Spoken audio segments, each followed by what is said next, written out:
Genève est, entre autres, la Mecque de la banque et de l'horloge. Le temps y rime avec l'argent.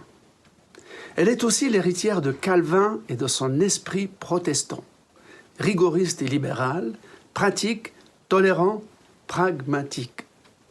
Elle rejoint la Fédération helvétique en 1814, la veille du congrès de Vienne qui consacre la neutralité de la Suisse.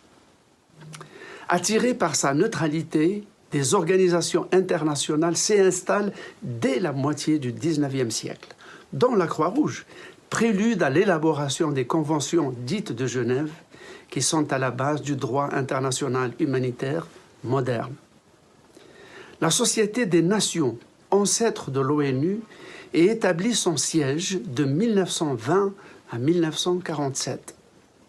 Neutre et pacifique, Genève attire très tôt l'émir druze libanais Chekib Arslan, chantre de l'islam réformé et du panarabisme.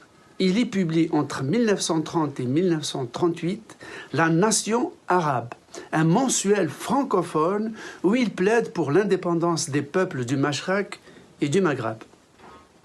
En mars 1962, lors des pourparlers algéro-français qui aboutiront aux accords d'Évian, la délégation du FLN loge à Genève, dans le palais de l'émir du Qatar, et doit s'envoler chaque matin en hélicoptère jusqu'à Évian.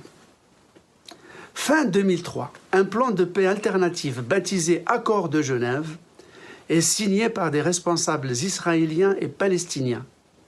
Il restera un vœu pieux. Depuis, Genève a abrité plus d'une conférence sur le Liban, la Syrie ou encore la Libye.